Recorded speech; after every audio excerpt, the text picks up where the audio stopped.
Hello friends, मैं Priyanka Gupta exam special JPIC में आपका स्वागत करती हूँ।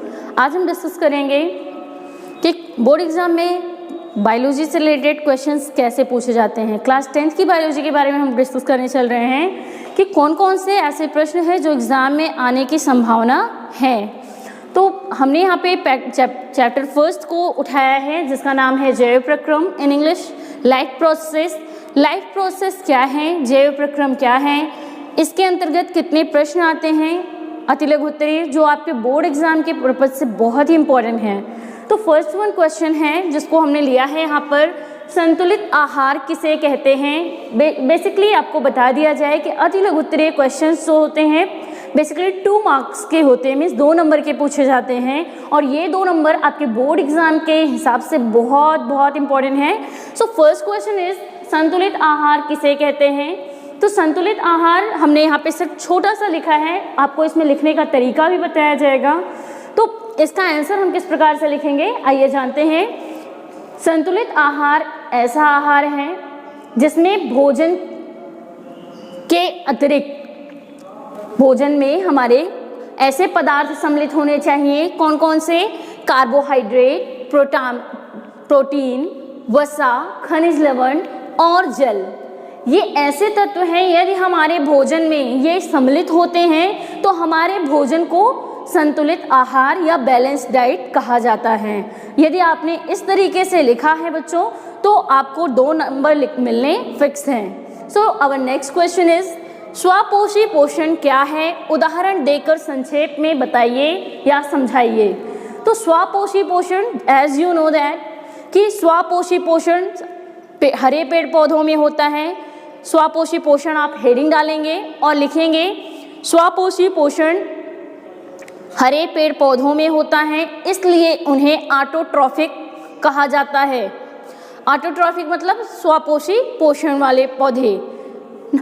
तो इन्हें स्वपोषी पौधे क्यों कहा जाता है, क्योंकि ये अपना भोजन सूर्य के प्रकाश की सहायता से बनाते हैं, जिसे प्रकाश संश्लेषण की क्रिया कहा जाता है।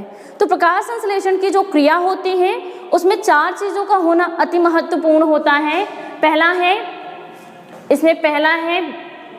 सनलाइट मीन्स सूर्य का प्रकाश। दूसरी बात इसमें हम करते हैं कार्बन डाइऑक्साइड। कार्बन डाइऑक्साइड कैसा होना चाहिए, वायुमंडलीय कार्बन डाइऑक्साइड होना चाहिए। तीसरा, पौधों में पाए जाने वाला क्लोरोफिल होना चाहिए। एंड थर्ड वन यहाँ पे वाटर होना चाहिए, मीन्स जल होना चाहिए। तो ये 4 चीज़ें जब किसी भी प्लांट को मिलेंगी, उपलब्ध होंगी, तो वो पौधा ऑटोमेटिकली प्रकाश संश्लेषण की क्रिया करेगा और प्रकाश संश्लेषण की क्रिया के दौरान वो पत्तियों में भोजन बनाएगा। पत्तियों में जो बना भोजन होता है वो ग्लूकोज के रूप में बनता है और ग्लूकोज में बना जो भोजन होता है आगे चलकर पौधों संचित होता है मंड के रूप में, और वही मंड पौधों को जैविक कार्यों को करने में हेल्प करता है। तो आइए जानते हैं कि प्रकाश संश्लेषण की क्रिया के दौरान कुछ समीकरण भी बनते हैं। तो जैसे कि 6 यहाँ पे हमने बात की कि वायुमंडल में कार्बन डाइऑक्साइड की आवश्यकता होती है, तो हमने यहाँ पे लिया है 6 molecule of carbon dioxide. And जल की आवश्यकता होती है, तो यहाँ पे हमने लिखा +6 H2O मीन्स 6 मॉलिक्यूल हैं जल के। और किसके प्रेजेंस में, chlorophyll, in the presence of chlorophyll and sunlight, पर्णहरिम और सूर्य के प्रकाश की उपस्थिति में जब ये क्रिया होगी तब यहाँ पर बनने वाला उत्पाद ग्लूकोज कहलाएगा, जिसका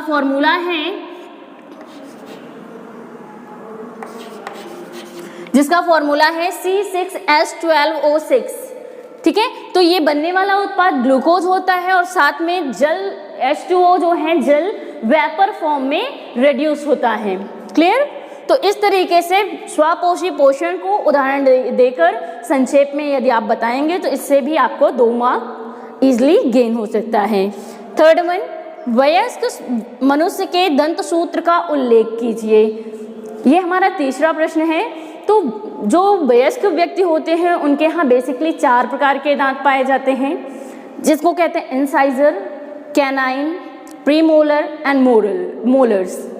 अभी हम इनको हिंदी में बोलते हैं कृतनक, रदनक प्रचवर्णक और चवर्णक, ये 4 टाइप्स के हो गए। लेकिन अभी हमें बात करना है यहाँ पे वयस्क मनुष्य के दंत सूत्र की बात करनी है। तो यहाँ पे I for incisor, C for canine, PM means premolars and M for molars. तो यहाँ पे हमने दिखाया है कि इस सूत्र में इंसाइजर की जो संख्या है 2 और 2/2 मीन्स अपर जा में 2 left side, 2 right side, clear. और लोअर जा में भी 2 और 2 का रेशियो इसी तरीके से होगा। कैनाइन का 1 अपर जा में, 1 लोअर जॉ में, बोथ साइड। प्रीमोलर्स इसी तरीके से 2/2 के रेशियो में है, means upper jaw and lower जा 2/2 के रेशियो में होंगे, मीन्स लेफ्ट एंड राइट मिलाकर ये 4/4 हो जाते हैं, क्लियर। मोलर्स की संख्या 3 होती है, मीन्स अपर जॉ में 3 one side and 3 lower jaw में 1 साइड, मीन्स 3 इस साइड, 3 इस साइड और 3 इधर, 3 इधर, क्लियर। अब इनको हम क्या करेंगे, इनको हमें बताना है कि इनको देखिएगा, इसमें मैथमेटिकल कॉन्सेप्ट थोड़ा सा है।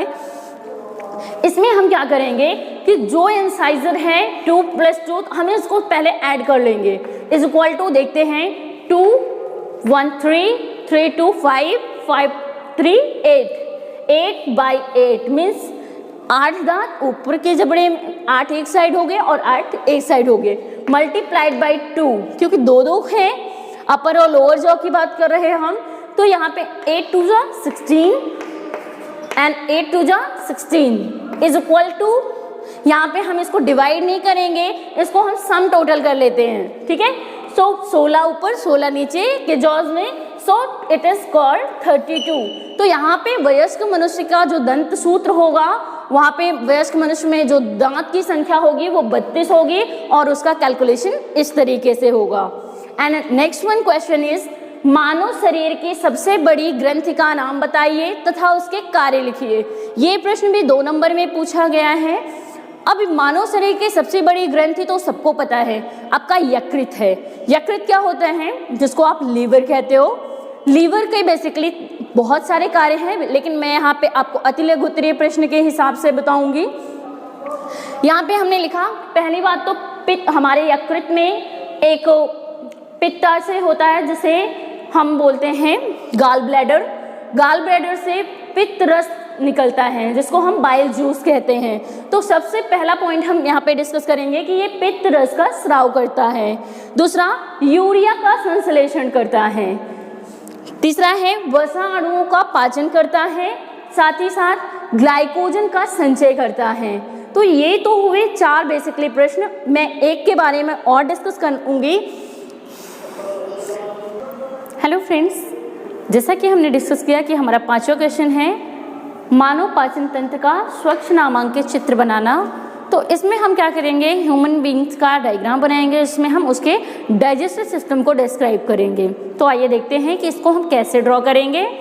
तो हमको बहुत टिपिकल डायग्राम बनाने की ज़रूरत नहीं है, जस्ट सिंपली हम यहाँ पे उनके नॉमिनेशंस को और स्ट्रक्चर को पहचान सकें, ऐसा ही डायग्राम बनाना है। तो हमने यहाँ पे बनाया है ह्यूमन बीइंग का स्ट्रक्चर, जिसमें सारे ग्लैंड्स को हमने यहाँ पे शो किया है। तो ये देखते हैं कि हमारा जो माउथ रीजन है वहीं से पाचन की क्रिया शुरू हो जाती है, जिसे हम कहेंगे मुख या माउथ। ये हो गया आपका मुख। अब यहाँ पे मुख की बात की जाए तो मुख में भी बहुत से ऑर्गन हैं। पहला तो है टीथ, मीन्स दांत हो गए, और दूसरी हो गई जीभ। दांत और जीभ के बारे में हम देखें कि दांत क्या है और जीभ क्या है। तो दांत और जीभ जो है बहुत ही ज़्यादा इम्पोर्टेंट फैक्टर्स हैं हमारे भोजन को पचाने के लिए, क्योंकि यहाँ पे जो दांत होते हैं, मैंने आपको पहले 3rd क्वेश्चन में ही बताया कि जो दांत होते हैं वो 4 प्रकार के होते हैं और चारों का अपना एक अलग काम होता है। जैसे कृतनक, रदनक, प्रचवर्णक और चवर्णक, ये 4 प्रकार के जो दांत हैं ये भोजन को काटने, चीरने, फाड़ने और पीसने का कार्य करते हैं। और दूसरा हमारी जीभ पर हमारे टाइलिन नामक एंजाइम स्रावित होता है, जो कार्बोहाइड्रेट से क्रिया करके उसे कार्बोहाइड्रेट से क्रिया करती है, मीन्स मंड से क्रिया करके उसे अन्य सुक्रोज में बदल देती है। तो यहाँ पर देखते हैं हम और ये भी एक जीभ से जो हमारी लार निकलती है लार ग्रंथियों से, वो भोजन को लसलसा बनाकर हमें निगलने में भी सहायता करती है। अब यहाँ पे हम देखते हैं कि माउथ रीजन से होता हुआ यहाँ पे ग्रसनी का पार्ट आया है। ग्रसनी क्या होती है कि ग्रसनी जो है ये हमारे भोजन को ग्रहण करने